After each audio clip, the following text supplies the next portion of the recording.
It's down. I guess it's time to 9 o'clock is around the corner. So I'd like to welcome everybody to our February 17th meeting, extended a day. I hope everybody had the chance to enjoy Family Day long weekend with family and friends.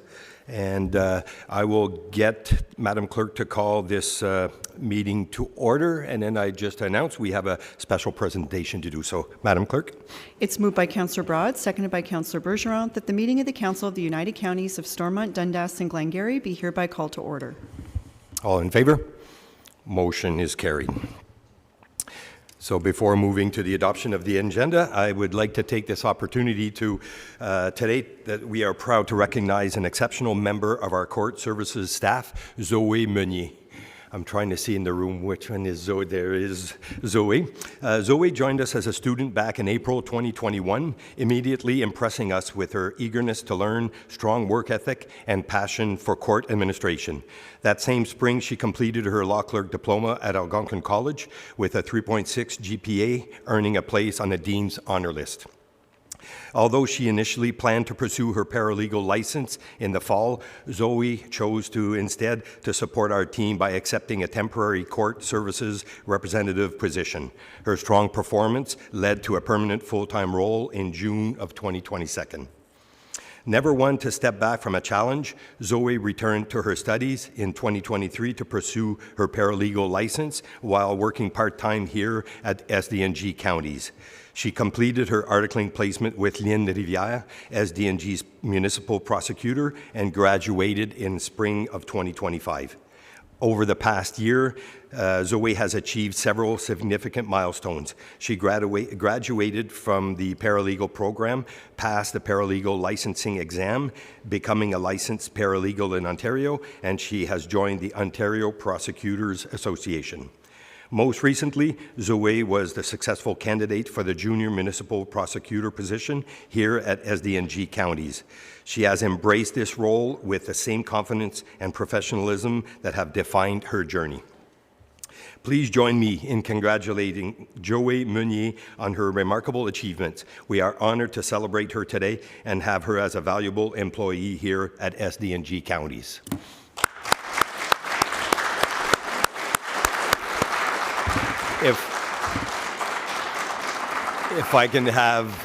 If I could possibly have Zoe come and join us here at the front.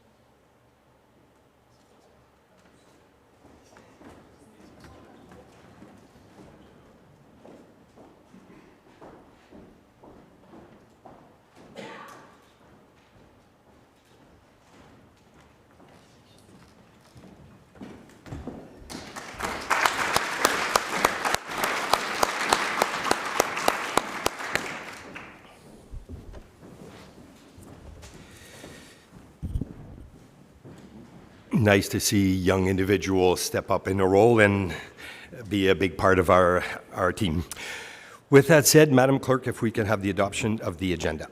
It's moved by Councillor Lang, seconded by Councillor Densham, that Council approve the agenda. Thank you. Any questions, comments on the agenda? Seeing none, all in favor? Motion is carried. Is there any disclosure of pecuniary interest?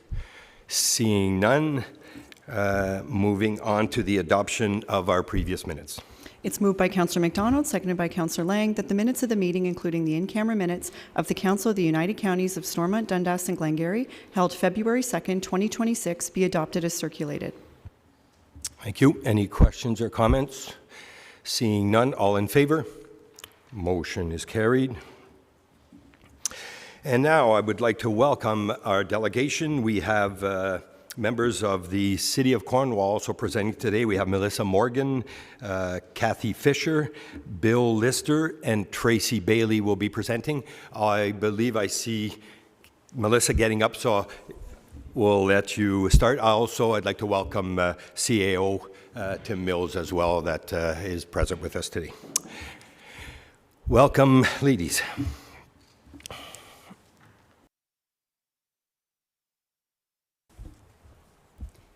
Thank you. Good morning, Council. This morning we're going to be presenting the 2026 adopted budget for shared services. This budget has gone to joint liaison back in the fall. There's been very minor changes since then related to reductions in supplies, car allowances, etc. So it's much the same as that committee would have seen. So for our first budgets, Ms. Morgan will present Ontario Works, Children's Services, and Community Housing. Thank you. Good morning, Warden Lang and members. Warden Landry, I knew I was going to do that. I knew it. And I practiced it. Excuse me. Good morning, Warden Landry and members of council.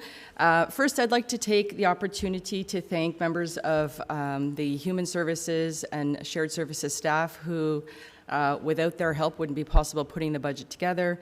I'd like to thank both my managers, Christine Greaves and Lisa Smith, and our entire Shared Services finance team, Elizabeth, Natasha, and Amanda.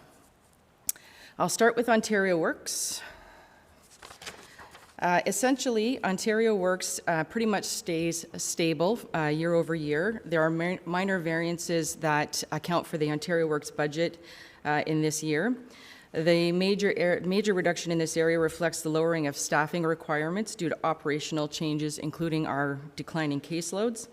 At the time of the budget, caseloads were lower than they had been pre-COVID.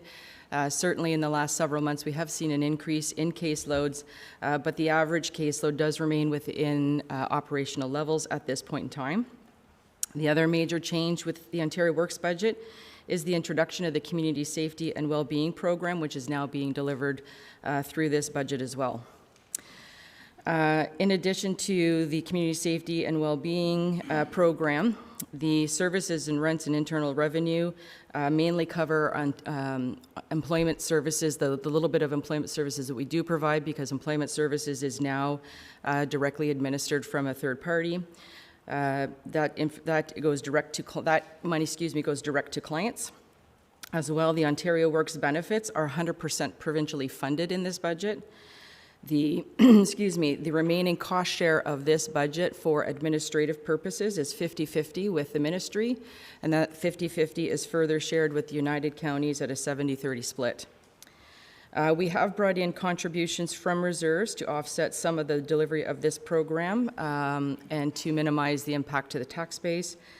Typically, we never reach our full allocation with the ministry just because of the types of, the amount of caseload that or the increase in the caseload that we have.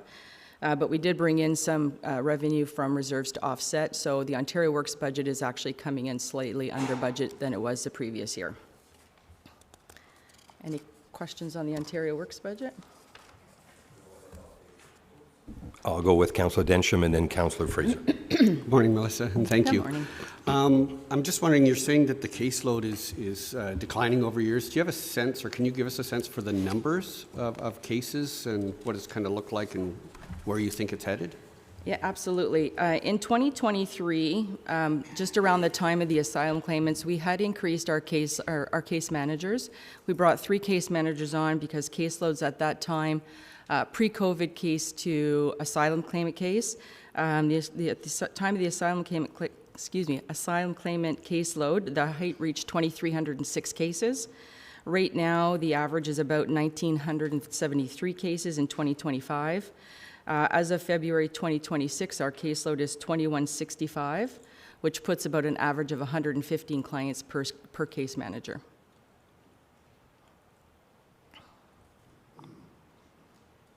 Thank you. Go ahead, Councillor Fraser. Thank you, Mr. Warden, through you, and to Ms. Morgan. Excuse me. Maybe I don't understand, or I've not been made aware of. Whenever I look at the basic funeral and burial coverage, and it says hospital and, excuse me, it does say hospital and unclaimed. So if someone was to die in long-term care that does not have enough funds, are they disqualified from receiving that basic coverage? Or is it strictly hospital and unclaimed? Through you, Mr. Warden, typically there is a financial requirement, and so they do have to meet the financial test of eligibility. Unclaimed typically are automatically qualify, whereas those who come to us with a request still have to meet the financial test of eligibility. And we do try to seek all forms of revenue to offset the cost, whether it's a bank account, life insurance, CPP death benefits. So it really depends on the level of income an individual has when they come to, because we have a maximum that we pay for a funeral. So if their income exceeds or their assets exceed what we would pay, then they wouldn't be eligible. Go ahead. Thank you for that. So there is an opportunity for more than just hospital and unclaimed. Through Mr. Warren, that's correct. Thank you. Seeing no further questions, you can carry on, Melissa. Next, I'll speak to the Children's Services budget. Similarly to Ontario, Ontario Works, the reduction in this area largely is related to lowering of staff requirements as well due to operational changes, specifically declining caseloads. Pre-COVID, our caseload for Children's Services was 600 plus clients. In 2025, the average was 148. And so with that ongoing average, we had reduced case managers with respect to managing those caseloads. We continue to implement document management as well as other anticipated costs that may come with reflecting increased costs to the administration of children's services. The direct result of the continued implementation of the Canada-wide Early Learning Childcare Program, or CWELC, which includes an increase to offset further reduction in childcare fees to support the expansion of the CWELC program, is also reflective in this budget. The one major change to this budget, which actually happened in 2025 post-approval of budgets, was a new funding formula that was determined by the ministry that municipalities needed to implement. This funding formula is fully realized in 2026, which changes basically the order of operations on how we can apply various forms of funding. And so the municipal contribution has been moved up in that list, and so there is an increase in the municipal contribution in the Children's Services budget. That municipal increase is further cost split with the counties at a 70-30 split. Any questions on Children's Services? Go ahead, Councillor Densham.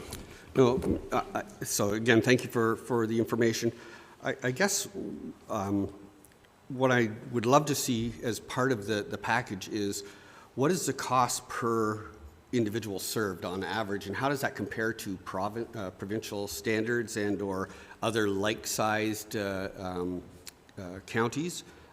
It's difficult to compare. I trust that the numbers are all being well managed and fairly managed, but without a point of reference, I just find it challenging to understand how we're performing relative to other like-sized municipalities or counties. I don't know whether you have that already, Melissa, or whether that's something you're able to share. Through Mr. Warden, just specifically, what are you looking for in terms of cost a cost comparison to deliver, or? Yeah, again, you on the children's services, you were saying we're somewhere around serving 100 to 200. I have no idea whether or not the amount of money that's being spent, whether that's what the cost is per child served, if you will, and whether or not that's on par with other similar services across the province, and therefore are we exceptionally efficient with how we're serving, or are there opportunities to improve? It's just a point of comparison that might be helpful from a benchmark perspective. Through you, Mr. Warden, what we could prepare to do is include that in our next joint liaison report, and certainly share that out to the entire council, so they have that information. Thank you. Seeing no further questions, you can carry on, Melissa.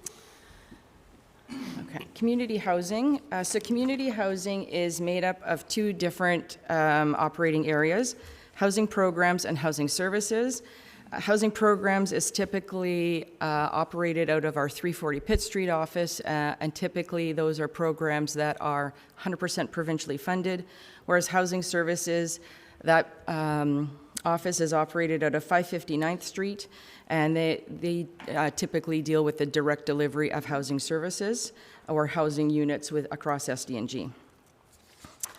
In terms of the budget for housing services, we will be adding a third housing stability coordinator to our budget for housing services. This will be 100% provincially funded.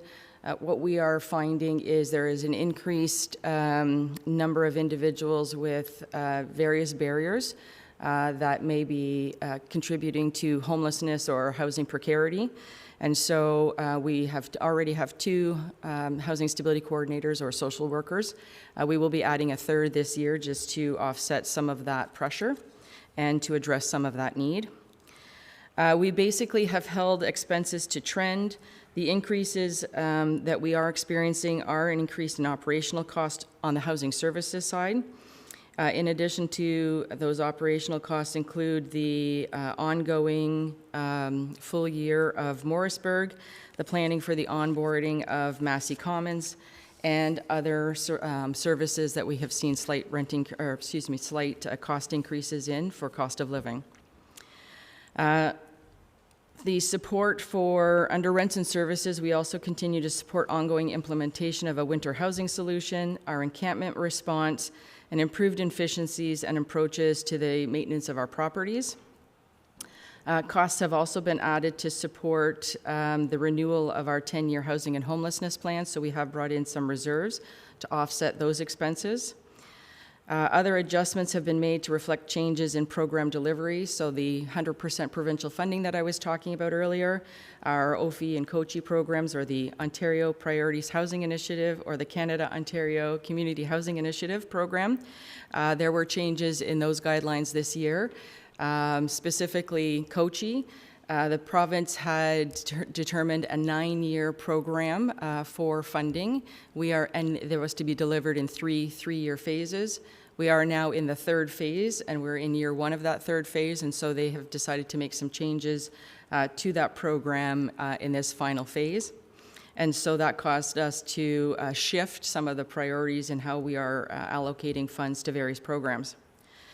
In terms of financial long-term principal interest, these expenses for all of our housing construction loans and remaining mortgages of the former Cornwall Area Housing Corporation, which are being funded from reserves in this budget to support a corporate approach to cost savings to the municipal tax base.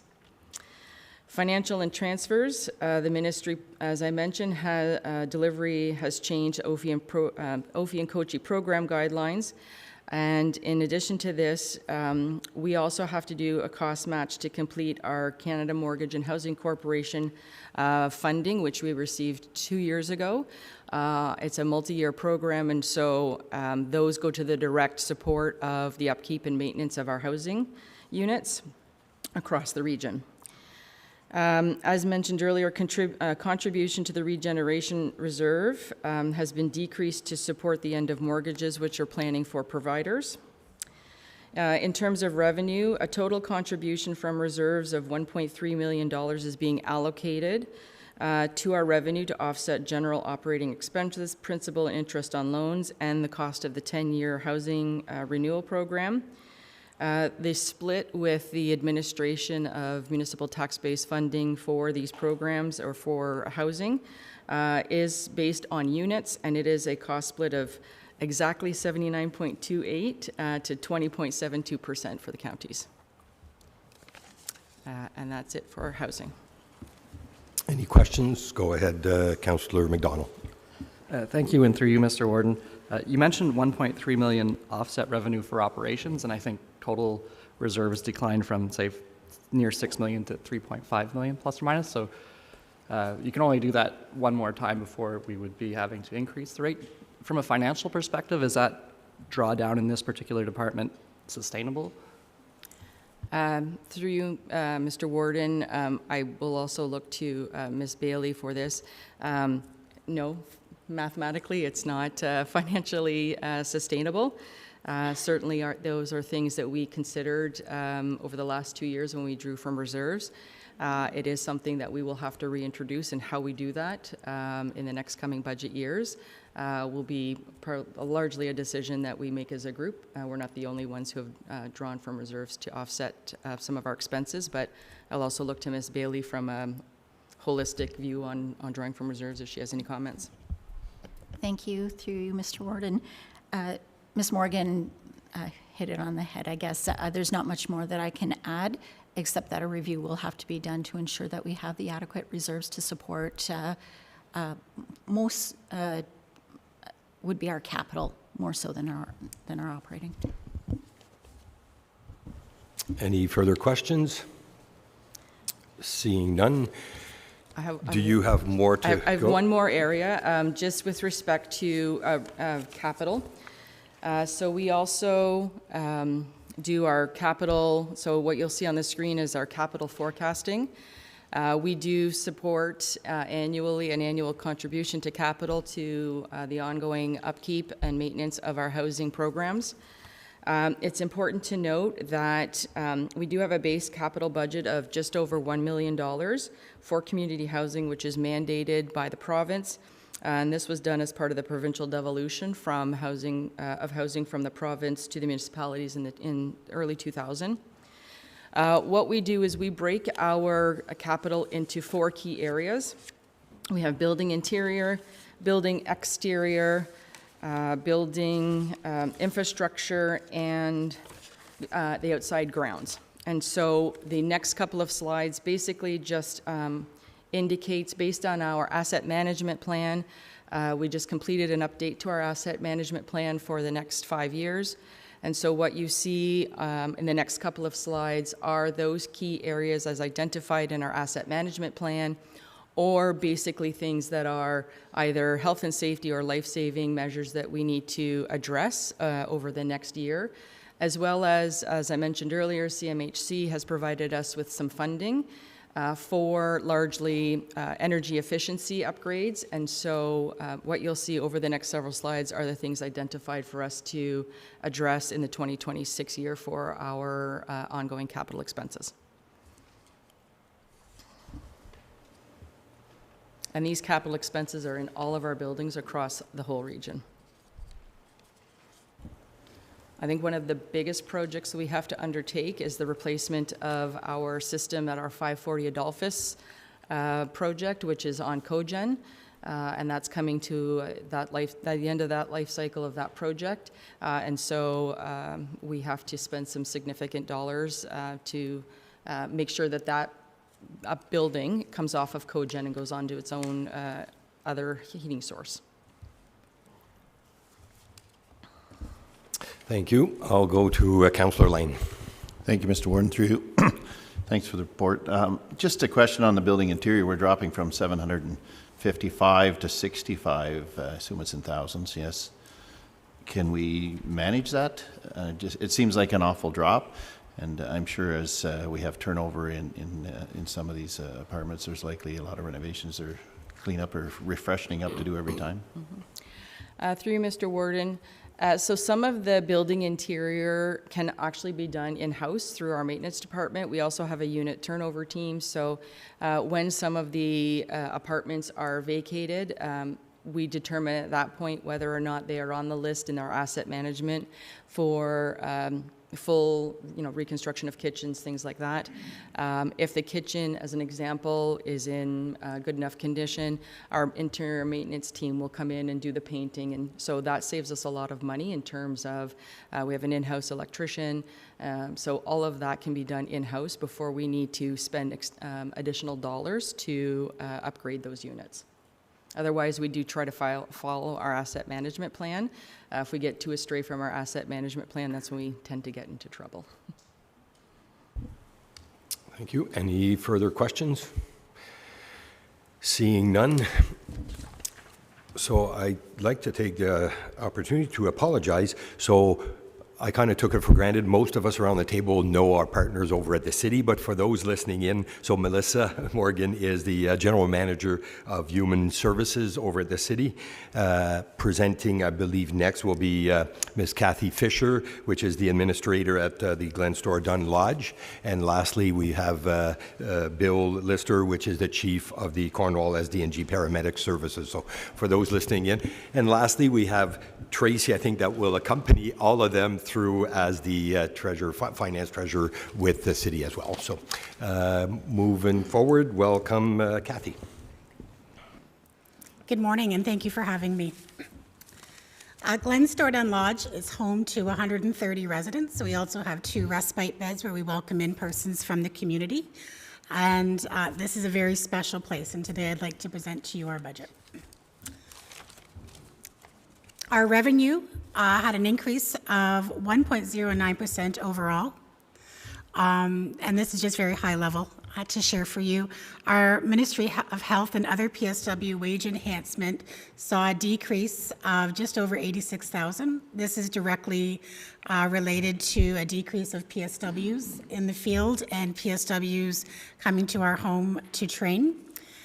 Our preferred accommodation had an increase of $55,300. This is due to the home now properly aligning our rooms to the actual cost. So you may be aware there's basic, semi-private, and private rooms, and we have an allocation of each number in our home. And we are fixing that we have the right number of homes and the costs are appropriate. Our client fees have decreased by just over $31,000 due to an increase. This is for outreach for this line, due to an increase in Meals on Wheels and outreach not being, the budget was not properly implemented in 2025 as was approved. So we've now rectified that. We're no longer reporting a charge account of 0399. And the direct recoveries include for labor of Meals on Wheels and outreach. We saw a reduction in raw food costs directly from the provider and also providing less meals in our Meals on Wheels program. You want to take? Okay. For our expenditures, salary and benefits, we saw savings of $437,319. It's important to note here that staff still received their increases in all of their wages and step increases across the board. We did have vacant positions, and this did see some gaps in our salaries and benefits. And our general wage increases directly affects our savings. Purchase of goods, we have an increase of 5.65%. This is largely related to what we call foodstuffs, which is our raw food and feeding our residents. And in 2706, you'll see for briefs, we had an increase of $10,000 when it comes to incontinence products and such for our long-term care home. And then our water and gas are all on trend. For services and rents, high level, we had a saving for our meal costs, which was actually offset in labor, and this directly offset each other for Meals on Wheels. Pardon me. Our resident services is based on our actual expenditure. We had a reduction in our audit fees for our adult day program and our outreach program. And not many changes for services and rents. For financial, we realized, we put into reserves, we're asking for $400,000 to plan for our upcoming capital projects. I'll pause there before I go to capital. Any questions? Go ahead, Councillor Broad. Yeah, thank you, Warden, and through you, Ms. Fisher. Thanks for the presentation to date. Could you just briefly discuss, I know with the 4-hour the minimum care standard and the line items for staffing, just the challenges you may have had filling those line items to date and where we're at? Sure, thank you. And through the Warden, as you would have known from media and conversations here, the Ministry of Long-Term Care expects that we will be providing 4 hours of care per resident. The 4 hours of care is directly related to clinical care. So that is nurses and PSWs hands-on assisting our residents. You may also hear the number 4.25 hours, which is related to allied health. So that's when we add in our physiotherapists, our recreationists, a social worker, anyone that's able to come by and assist with feeding or help porter to a program or go for a walk or exercise. So the 4 hours of care that we're speaking about for our staffing, for our clinical team, directly relates to PSWs, RPNs, and RNs. It's important to also note that it's inclusive of administrative RNs and RPNs. So our staff development RPN is included in those direct hours of care as she is an RPN. The challenge across the board is, if you've heard any kind of media or news, there's a great shortage in RPNs right now. The government had a wonderful program to help fund PSWs to bridge into becoming an RPN, and which was great. A lot of PSWs, and including some of our staff, took advantage of that funding. As well, a great deal of RPNs then took the bridge funding to be RNs. It's now the trend that people are becoming RNs and nurse practitioners, and RPNs can work typically anywhere they want. They can now pick with their employer and pick full-time hours. Or the trend that we're seeing is they choose to work for an agency, where they can decide where and when they want to work for double the cost or double the wage for themselves. So the trends we're finding is it's difficult to recruit specifically RPNs, less so PSWs, because we are a partner with St. Lawrence College, so students do their placement with us. We become a preferred employer, and we like to invite them to stay before their last day. Thank you. Any other questions? See none.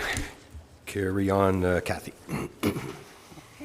Moving on to capital, our building requirements just for internal. Our large project at the home is to replace our nurse call bell system. This is the button and the system in place for residents to call for assistance. This will take place over, we've broken it out to a 3-year period.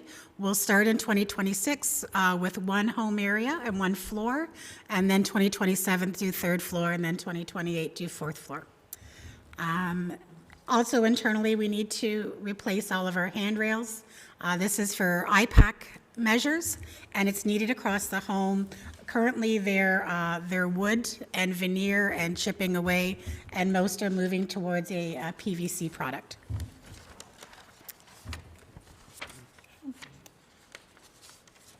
I'm sorry. We're looking for, thanks, Tracy. Handheld floor scrubbers, again, aligning our home with best practices for IPAC. IPAC standing for infection prevention and control, keeping all of the germs away from our residents and keeping our workplace as healthy as possible. Also important is the need for domestic water heaters.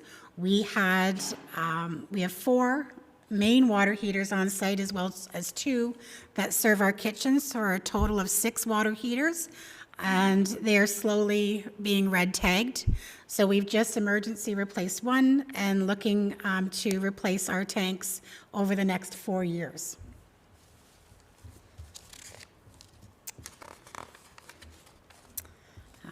If you know where Glenstordon Lodge is, we have a lovely location along the river. However, it also brings a great deal of sunshine to 2/3 of our building. The ministry requires that resident rooms maintain between 22 degrees and 26 degrees. Having the sunshine, as lucky as we are, also makes our rooms too hot, according to ministry standards. We cannot keep them cool without other parts of our building being too cold. So we will be adding window tinting to a number of our rooms in order to help maintain the temperatures inside those rooms. Moving on to nursing equipment, we are asking for funding. This is a continual funding for succession and trading out our equipment. We are introducing smart beds into our home. So as we're bringing in our regular medical bed, we're also bringing in smart beds. These smart beds can assist our nursing staff with weighing residents and keeping them at proper tilts and such. It also helps for staff doing their work, pardon me. The long weekends got my tongue here. Also for resident and nursing equipment, we're looking at the Arjo Sarah lifts, always helping our staff to care for our residents, and we just trade out our lifts as we go along. And I'd also like to bring forward a new initiative at the Lodge. The Ministry of Long-Term Care has asked that every long-term care home bring forward an emotion-based model of care. So this is putting the medical model second and the person first. So understanding that you're working with a farmer, not just a person with Alzheimer's. So in order to do that, we have to sort of change our environment. So the first step that we're asking for is the Snoozalin multi-sensory room. And this is a room which is typically used for persons with dementia. It also has multiple other uses, but it's a multi-sensory lab where we're able to reduce responsive behaviors. We're able to engage with residents, as well as use it in non-clinical ways where it's just a really great place to hang out. And that's it for capital for our lodge. Thank you. Thank you. Any questions in regards to the capital for? Seeing none, thank you very much. Thank you. Kathy, and now I would like to welcome Mr. Bill Lister to the front.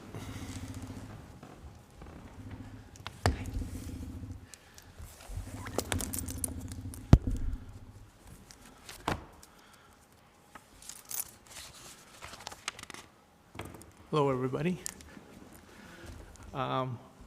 I'm on agenda page 45, I think, if you're lost in the agenda.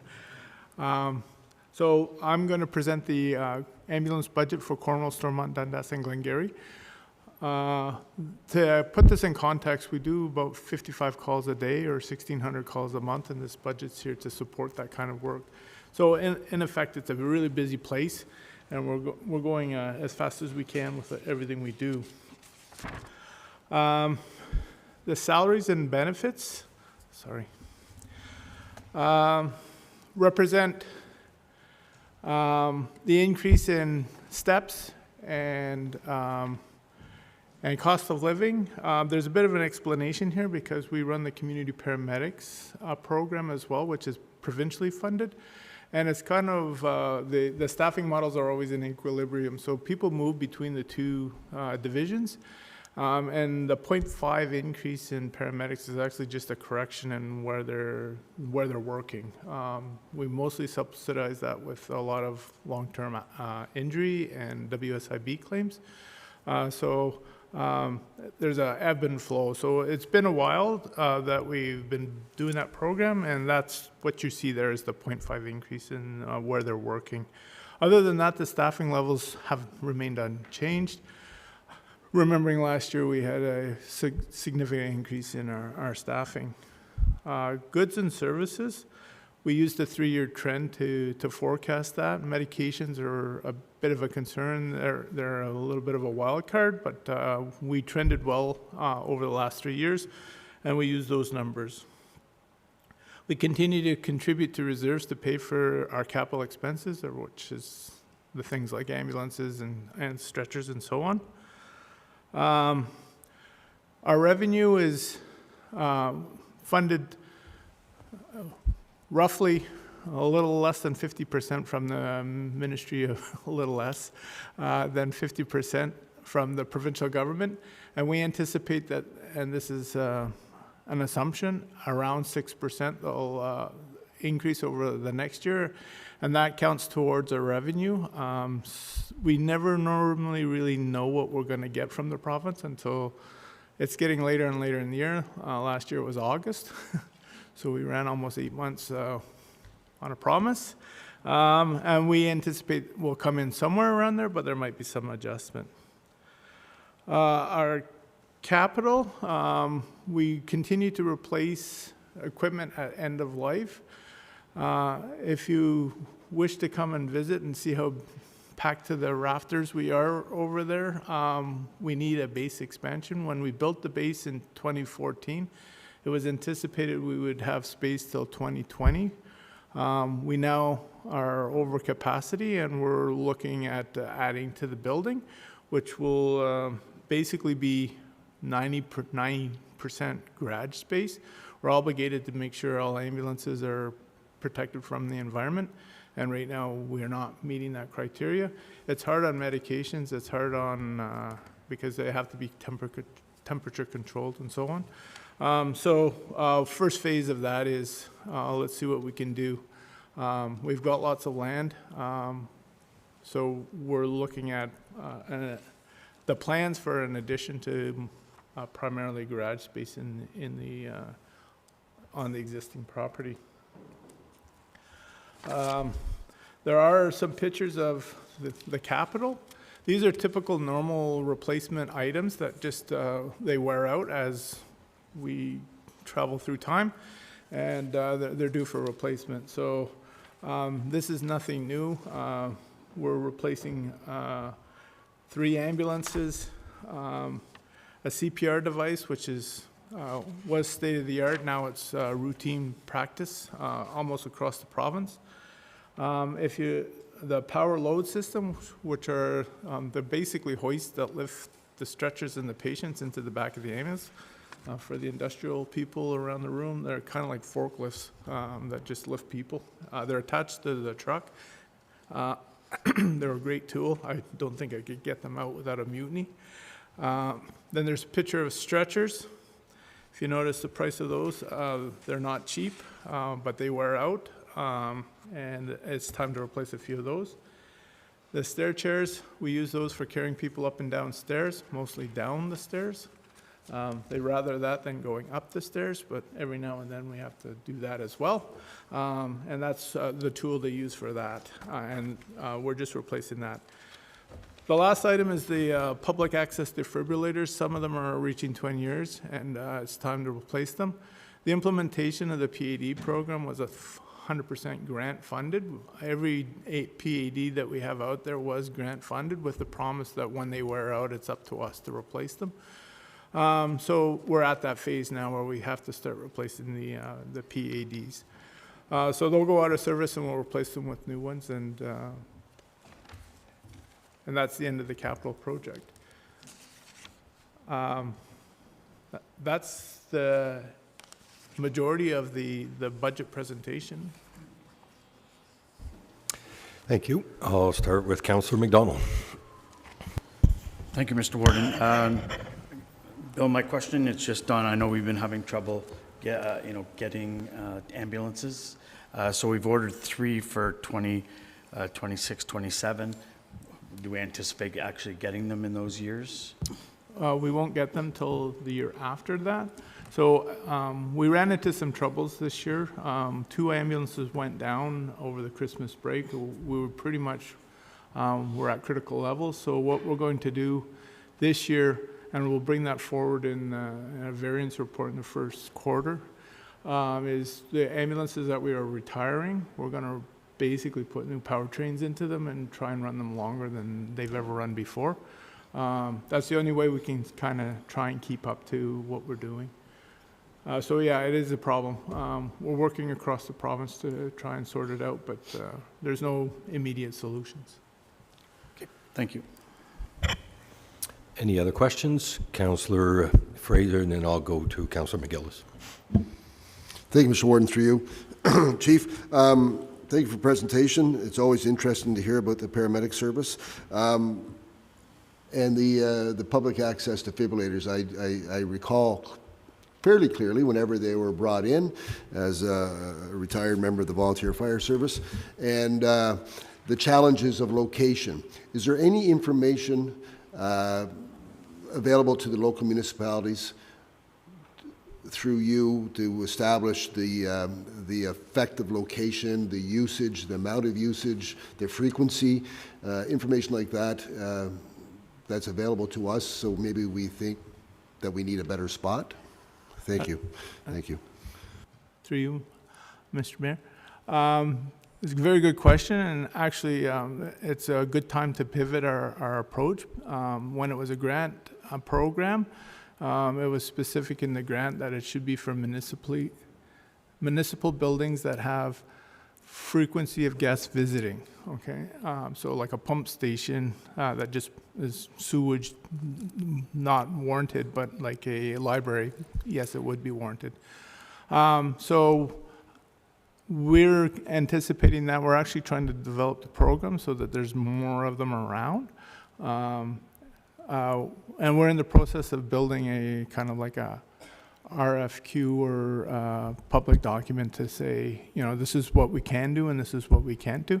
We get a lot of public requests for, you know, a gym that's opened up saying we don't really know where to start and we don't want to maintain it or anything. We just want to pay you to do it. So we're starting to initiate a look at, can we do that, and where would they be?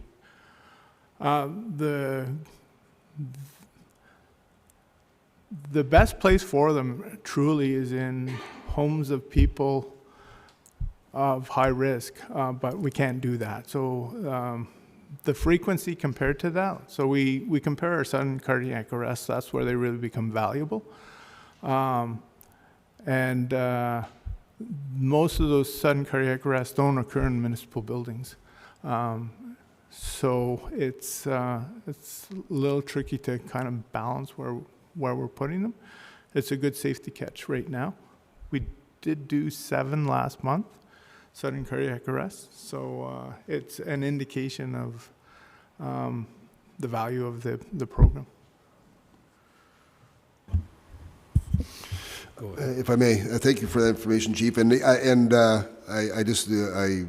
I think of at my other workplace, we had to establish, and it was a back and forth amongst the JHSC where the best location would be, and it was it has to be in a spot where people know they are, so that in my feeling that whenever there is an emergency, we don't think clearly, we're in a panic mode, and I have to be able to say it's located there, and everyone knows where there is. It's not like, well, what do you mean by there? It's clear. So I look forward to more information, because those are questions we have. Where are the best locations, and can we put them in better spots? So I appreciate your effort on that. Thank you. Thank you. Any other questions? Corey, sorry. You're good? So Councillor McGill has got his answer. Do you have anything else to add, Bill? No. You're Hopefully good? It's a good year. Well, I appreciate it. Now, I'm not sure, Tracy, are you the one? I see we have a reserve forecast. Is somebody going to maybe just highlight those? Thank you. Thank you. Reserves? Through you, Mr. Warden, if there are any questions regarding the reserves, we list them here. We started that about a year or so ago so that council is aware of the monies held by the city for the purposes of shared services. So if there are any questions regarding the reserves, happy to take them. Any questions? Seeing none. So I've seen just maybe, and that would be in your realm of expertise. So the document in front of us has a third quarter rendering. So the numbers that we have for actuals is based on a September, I believe. Was there anything, any surprises? So now as we are moved forward to February, is there anything that you want to add that maybe can enlighten council or SDG Council on the final numbers? Through you, Mr. Warden, currently we are completing our 2025 year-end, our preliminary numbers. We will report those to the joint liaison meeting whenever we have them. So I don't have anything for you today, but shortly. Perfect. Well, thank you very much, all of you, for presenting today. I'd like to say I will be joining the liaison committee come, I believe the first meeting will be held March 12th. So I look forward to sitting down and just getting a little more familiar, maybe few more questions when that time comes. So again, thank you very much for presenting today. And if I don't see any further questions from council, I appreciate your time with us today. Moving on to, where are we here? Our action request. So Madam Clerk, for Corporate Services on Service Manager Liaison Committee. It's moved by Councillor Lang, seconded by Councillor Broad, that the Council of the United Counties of Stormont, Dundas, and Glengarry appoint the following council members to serve on the Service Manager Joint Liaison Committee for the remainder of the term of council. Warden Francois Landry, Councillor Martin Lang, Councillor Jamie MacDonald, and Councillor Tony Fraser. Any questions? I guess we have to vote, John. Yeah, I made sure that Mr. Manley, I have it. No, so with that said, see no further questions, all in favor of the motion. Motion is carried. Moving on to our tenders and quotation. Madam Clerk. It's moved by Councillor Densham, seconded by Councillor Broad, that the Council of the United Counties of Stormont, Dundas, and Glengarry accept the tender from Roto Mill Incorporated for the cold-in-place recycling and expanded asphalt and other related works on various SDG Counties roads at their unit prices totaling $5,391,661.92 plus net HST, and that Council approve the county's portion of the shared tender price totaling $5,305,965.67 plus net HST, and that the Director of Transportation Services be authorized to sign all necessary documents to give effect to the contract. Thank you, and we will have Dana to speak on this. Welcome, Dana. Good morning, Council. This is a joint tender with the United Counties of Prescott and Russell for work on County Road 23A, which is a boundary road shared between the two counties. The tender includes County Road 23A and covers other roads identified in our approved four-year resurfacing plan. Under a cost-sharing agreement with Prescott and Russell, SDG's portion of the contract is $5,539,350, inclusive of net HST and AC index contingency. This cold-in-place recycling work is completed in advance of the hot mix paving contract and is within the approved 2026 transportation budget. Once the cold-in-place recycling is completed, we will proceed with the hot mix paving operations, ensuring coordination between contractors to minimize disruptions. So with that, staff is recommending award. Thank you. Any questions? Councillor Lang. Thank you, Mr. Warden, and through you. Great to see something coming under budget again. It seems we're kind of starting a trend here, and I hope it continues. I have a question, and I'm going to put it out there. I don't necessarily need a full answer today, and I'm not sure how it's going to work. But I mean, last year we had our AC index was quite high, and we pulled a little bit of our contract. And the reason I'm mentioning it is the part we pulled, if I can remember correctly, is number 2 east of Curry Hill, and that section of road was pulled. It's not a long section of road, but I suspect, and I know we're trying to work in areas, so we likely are now moving out of South Glengarry area and moving somewhere else. But is that section going to have to wait now for the next 4 years, or is it going to be included in this year? And the reason I ask is we have a cold distribution warehouse that's gone up there. We're expecting a little more traffic. The residents are already complaining a little bit about the road. So just curious whether that is we catch that up on the next year, or if once it's missed, it has to wait till the next time we come around in 4 years. So through you, Mr. Warden, that was a discussion that I was going to leave with council with the surplus. That was going to be a proposed option with the surplus that we would have. We would be able to do an overlay on that particular segment of roadway. And what we would do is add it to our surface renewal overlay program or tender.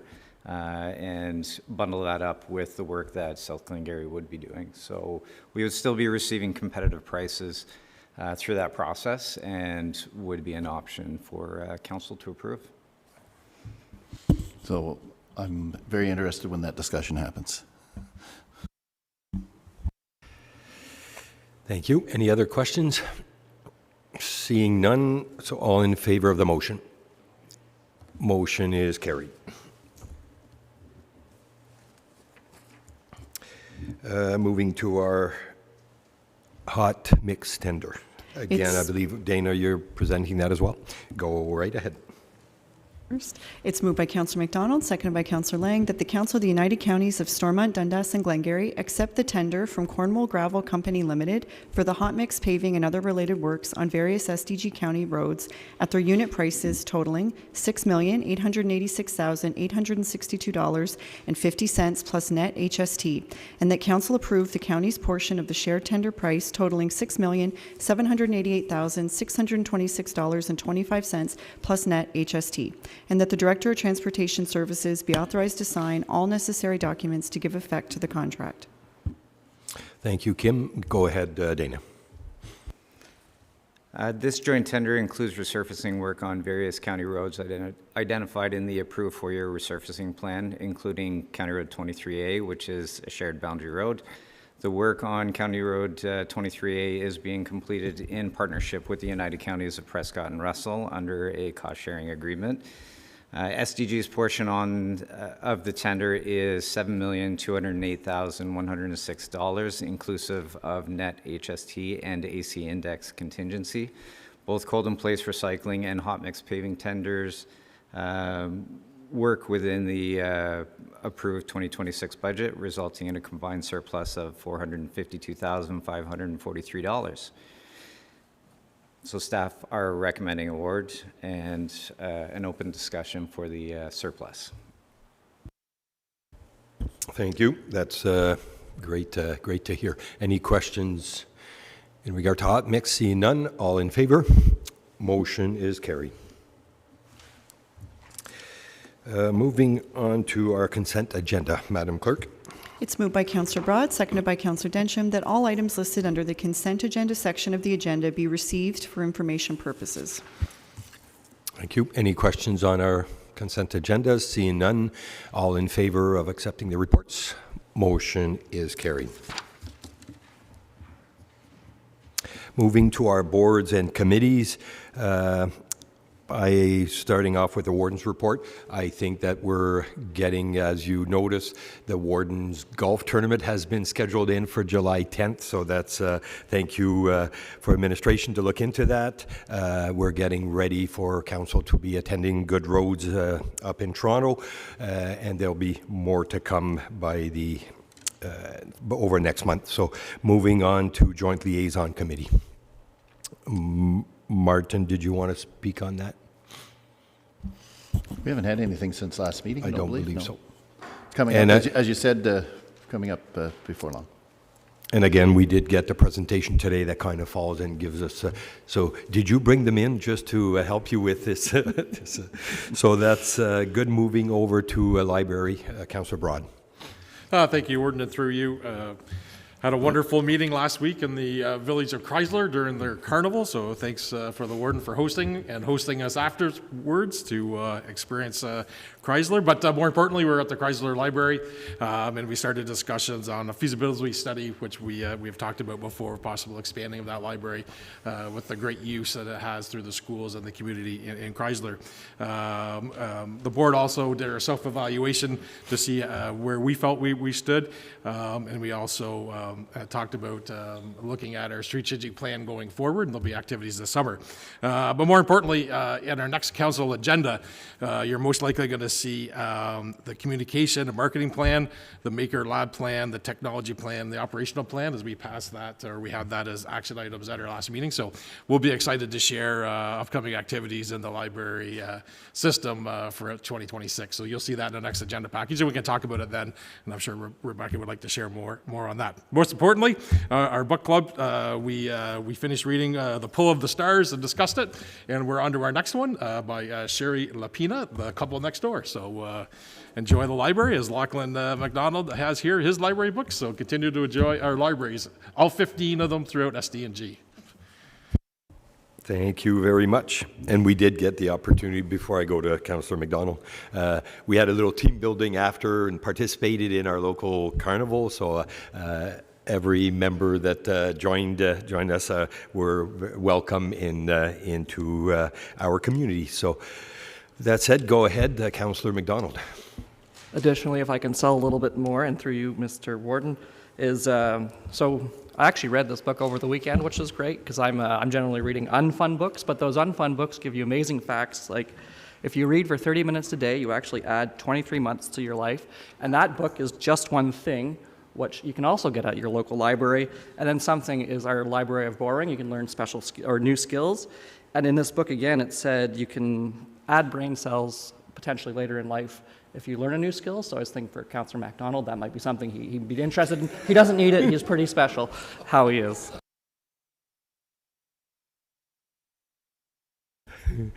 Go ahead, Councillor Fraser. Since we're all getting into it, I was really pleased to, when I was going through the package, to look at the communications and marketing, and it talked about, in the month of January, 10.2K unique website users who viewed over I need my glasses on, 118.3K SDG website pages, but 22 Facebook posts in the month of January, 44,000 views. It really is heartening to see how much work is being put in by our communications and marketing to ensure that SDG Library becomes a topic of conversation around the dinner table, because that is our goal, I do believe, is to make sure it's something that we all talk about, and there's great success. 21 Instagram posts in the month of January, over 3,000 views. That's in 1 month. It really is a lot of effort being put in to support the benefit of being a member of the SDG Library. Thank you. Thank you, Mr. Warden. Thank you, Councillor Fraser. With that said, if Councillor McDonald's statistics are right, so maybe I can get the administration to add to the consent agendas. If we build these 400-page agendas, we're going to be living forever, exactly. Moving to the Police Services Board, Councillor McGillis, nothing to add. Eastern Ontario Health Unit, I believe Councillor Williams is not present. We did, I think it's only been 2 weeks since our last, so maybe there's not as much that have taken place since.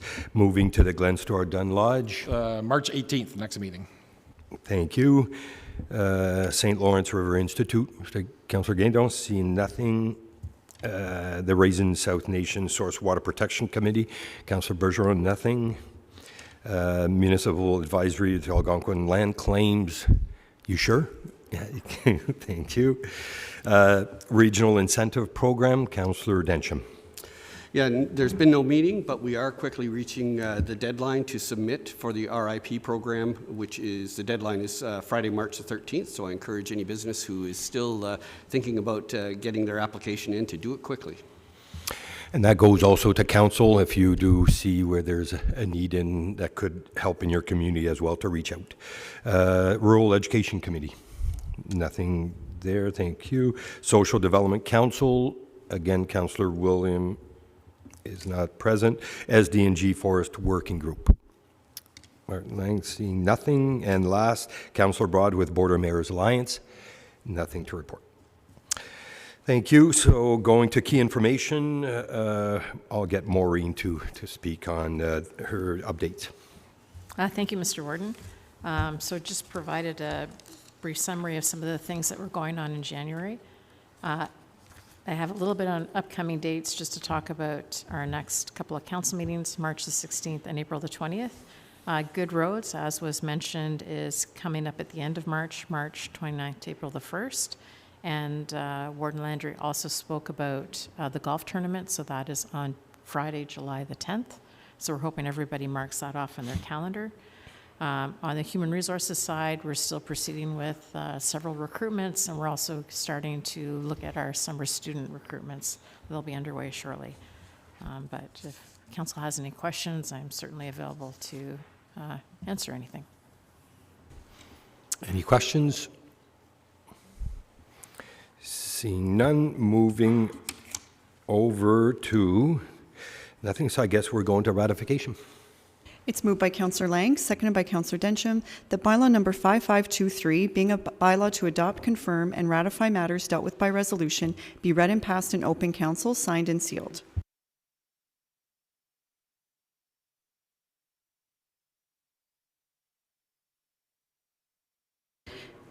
Sorry, last, our adjournment, please.